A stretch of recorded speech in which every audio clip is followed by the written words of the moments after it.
Hi అండి, welcome back to our channel Amala vlogs 121. ఎలా ఉన్నారు మీరందరూ? నేనైతే చాలా బాగున్నాను. మీరు కూడా బాగుండాలని కోరుకుంటున్నా.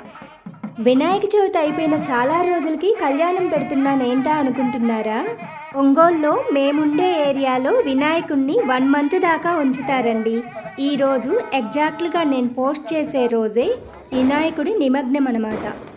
రోజుకొకలా వినాయకుడికి పూజ చేస్తారనమాట. ఇంకా 2 డేస్లో నిమగ్నం ఉందనగా ఇలా సిద్ధి బుద్ధితో వివాహం కూడా చేశారు. మా ఒంగోలులో వినాయక చవితి చాలా ఫేమస్. ఎందుకంటే ఎక్కడా లేని విధంగా వినాయకుడిని 1 మంత్ దాకా రకరకాలుగా పూజిస్తారు.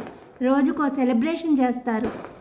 ఒకరోజు యజ్ఞాలు చేస్తారు, ఒకరోజు కోలాటం పెడతారు, ఒకరోజు పాట కచ్చేలు పెడతారు, ఒకరోజు కళ్యాణం చేస్తారు. అలా రకరకాలుగా పూజిస్తారు వినాయకుడిని. ఏ సెంటర్ చూసినా, ఏ స్ట్రీట్ చూసినా వినాయకుడి బొమ్మలే కనిపిస్తాయి మీకు.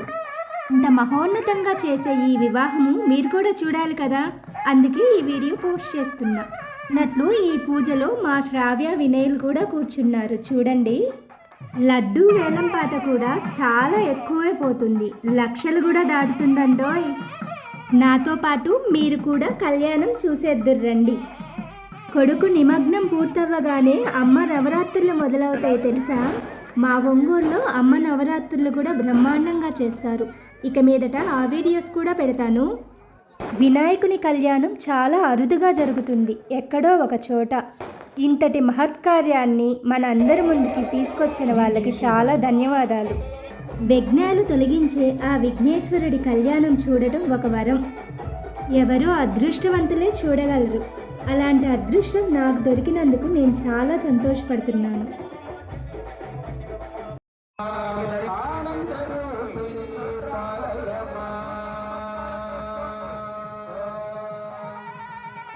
అమ్మవారికి ధరింపజేసేటటువంటి సూత్రాలను చూసి అందరూ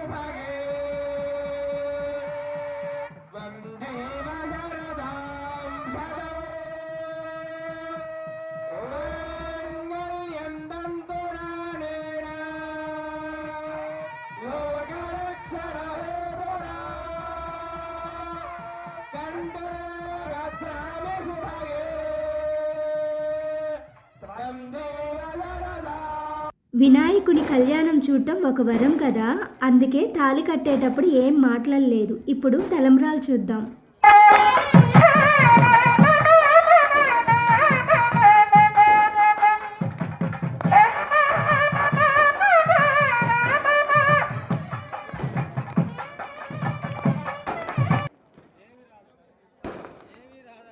అంతేనండి ఈ వీడియో. మన ఛానల్ని సబ్స్క్రైబ్ చేసుకోండి, లైక్ చేయండి, షేర్ చేయండి, కామెంట్ పెట్టండి. ఇంకా మంచి మంచి వీడియోస్తో మీ ముందుకు వస్తా. పాత వీడియోస్ని కూడా ఫాలో అవుతూ ఉండండి.